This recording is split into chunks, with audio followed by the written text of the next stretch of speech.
Magandang araw mga ka-Johnny. Ito po muli ang inyong lingkod, ka-Johnny ng Janitor TV. At ito ang Johnny Flip. Usapang utang, usapang wala. So, magandang araw po muli. Araw ng linggo. Sana po ay nasa maayos kayong kalagayan. At nasa maayos kayong sitwasyon ngayon.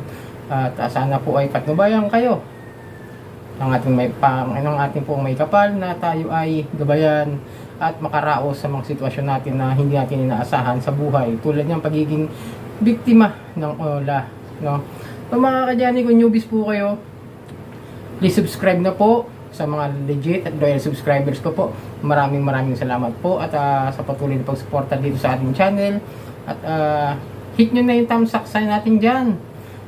At share natin at ipalaganap ang ating video para baka makatulong ako o makatulong yung video natin sa mga taong nais magkaroon ng ideya, payo at kung ano-ano kailangan nila at baka masagot nga ng channel natin na ito, ng video na ito, yung kanilang mga suliranin. At hit nyo yung notification bell para updated po kayo sa mga videos na ginagawa natin about sa online lending app harassment at unfair debt collection practices.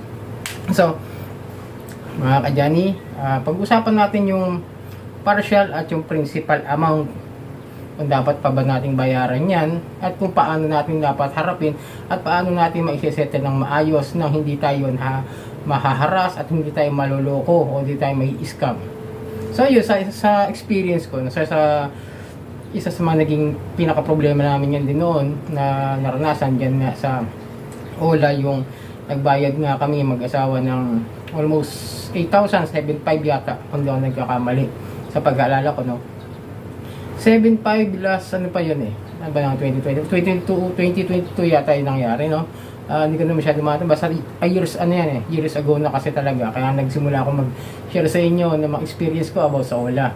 So yun, binayaran namin 7.5 yata dahil nagpunta nga dun sa bahay yung agent at nag-iwan siya ng kanyang tarjeta o yung calling card niya para dun kami magkaroon ng usapin o pag-usap para paano mabayaran yung aming loan. At hinintay nga na hintayin namin na nakausap namin. Then ang sabi niya nung agent nung nakausap nga ang asawa ko, dahil sa kanya loan yun, hindi po akin na. Iba po kasi yung loan niya, tsaka iba pa rin yung loan ko na personal loan namin pareho. Pero yung sa asawa ko, pinagtulungan namin bayaran nung time na yun. December naman kasi yun, may inasahang pera, kaya pinaghatian namin. And then nung napag-decide na nakausap nga namin, ang sabi nga ng agent, almost 9,000 nga daw babayaran. Sa 4,000 lang yun na utang namin, na utang ng mag-isawa doon sa kasi ginamit niya yun nasa Cebu siya, nasa probinsya. Doon siya naghiram, kaya di ko alam na meron pa siyang loan na ganoon doon. Pero yun na, nasa 9,000 dapat babayaran. Pero inofferan lang siya yung asawa ko ng, yun nga, 7.5 na lang daw. Unang may dinagdaan 8,000 nga araw, tapos ganito hanggang sa nagka-desisyon na 7.5. At yung binayaran nga namin nung December na 20, kung hindi ako magkakamali, 2022 naalala ko lang kung ano ko lang. Tanong ko ulit kung kailan muna si Buyo, parang 2022 nga. So yun, di na babayaran nga namin 7.5. Then after ng ilang days, na nagkausap kami, pagbukas ng asawa ko sa apps na yon, is may balance na 2,000 mahigit. Hindi, nagulat nga kami, no? Akala ko magki-clear na. Then sabi ko sa asawa ko, text niya o kausapin ulit niya dahil nga hindi pwede yun. Ang laki na nga ng tinubo, mahigit na nga sa 15% kung tutusin, kahit nasabihin mong isang buwan mahigit lang, parang something magno-November bago hiniram niya yun, tapos December lang, isang buwan mahigit lang. Then nagulat ako, then tinext nga niya, sabi niya, tinext naman doon niya, kinausap niya. Then parang sumunod na araw, mga ilang araw pa, andun pa rin, di pa rin siya nawawala. Sabi ko, pag yan tumawag pa rin at nagniningil, balak ko talaga siya ireklamo doon sa kinukulan. Sabi nga, ano ko yan, cybercrime yan, o kaya ireklamo ko siya sa SEC, o kaya sa kung saan man pwedeng ahensyang ireklamo. So yun, after ng mga ilang araw, yun na. At yun naman, siguro nung kinausap niya, dinilit account na nga yung kanya. Pero panay ang offer ng bagong utang, bagong loan sa kanya. Laki nga in-offer hindi namin. Sabi ko, wag na kunin. Then, yun nga, nalaman ko na ganun sila. Yung sa akin naman, ginawa ko, dahil twice, 2 buwan ako nakapaghulog noong time na yun. Ang isa is, yung tuto nga, Tapos yung isa is 3-3. Baka nga sabi ko nga doon sa wala na yon is nasa 5-5 na yung aking nabayaran na halos. At ang utang ko lang naman ay 3-5 doon sa wala na yon. No? Yun doon nga yung CDG do.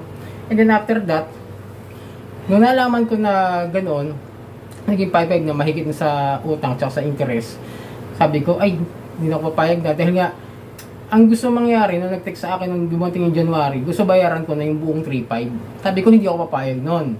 Dahil nga, ino-opera niya ko na para mabuwasan. Kasi di na ako nakapaghulog ng January to February, hanggang ano na yun, March. Ino-offer nila sa akin yung principal amount na bayaran ko na lang daw yung 3-5. Hindi ako pumayag. Sabi ko, kahit ano mangyari, di ko babayaran yung 3-5 na yun. Kasi laki na ng tubo, di ba? Yung sinasabi ko sa inyo mga ka-Johnny, kaya pinahappy ko nga yung experience ko ngayon. Dahil nga, kung babayaran nyo yun, possible din kasi na maharas kayo. O possible na ma-scam nga kayo. Kaya nga hindi na ako pumayag na bayaran. Pero, yun naman, nangyari sa akin, walang pumunta doon sa bahay namin sa Caloocan. Kasi itong asawa ko dito pinuntahan nga sa may Valenzuela, yung sa address niya sa kapatid niya.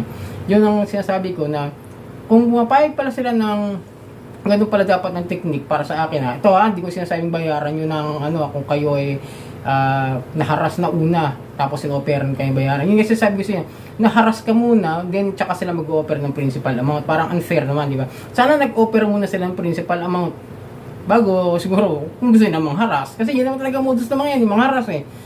At yun nga, yung ko lang na-realize na pwede palang gawin yun. Kasi, para sa akin para sa akin point of view. Kasi malaki naman na yung tinubo. Ngayon, kung balak niyang mag-file ng kaso sa akin, yun nga, sinasabi ko na huli, sinabihan nga ako na magpapile nga sila ng kaso sa small claims. Sabi ko, hintay ko. Kung may darating na summon sa akin galing sa korte doon sa sinabi nilang yan. Then, ito nga, mahigit 2 years na rin yata. Wala naman dumarating. Wala naman umabiso sa akin. Wala dumating na demand letter nila. At hindi man nagpunta sa bahay. Wala nagsabi. Kasi pinaalalahanan ko na yung may-ari ng bahay namin doon sa Caloocan. Doon sa inupahan din namin noon. Kaya alam ko, sarili ko na, at least safe na alam nung may-ari ng bahay na meron ako mga loans sa mga ganyan. Kaya hindi ako nakakabahan na kung ano sasabihin ng mga wala na. Sisiraan ako. Sabi na, hindi maganda, di ba? Yung parang gano'n. Sabi, scammer ka. Hindi. Alam nila kasi na meron ako mga ganyan. Dati nga, ano ko yun eh. Tagdan, yung parang inaalok ko sa kanila, wala ka mautang, utang kasi sa ganyan. Yung pala, mababaong ko lang pala talaga sa utang. Kaya hindi na ako ano dyan, parang hindi ko na binibigay sa iba na, wag na kayo humiram dyan. May stress lang kayo, magkakaproblema lang kayo ng husto.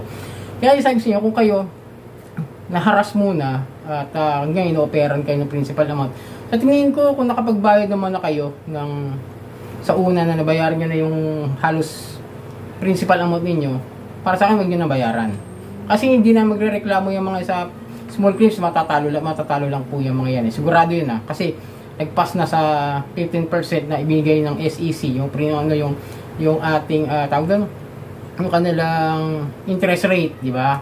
Tapos malalaman pa kung magpapalit sila ng kaso sa atin, sa small claims, malalaman pa yung kanilang interest rate, matatalo lang sila.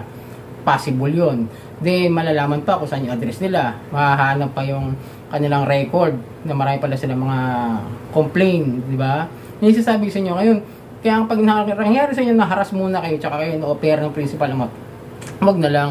Kasi nakapagbayad na kayo ng halos mahigit o maaaring same ng inutang nyo, yung principal amount nyo, na ibalik nyo na, huwag nyo na bayaran. Yun lang sinasabi ko. Pero kung sa tingin nyo, talagang naharas na lang talaga, parang ganito, parang kung sa una ay inoperan kayo, pwede yun. Gusto nyo mabayaran ninyo. Kung kahit po unti-unti, kagaya na ginawa ko sa iyo, yung unti-unti ko lang.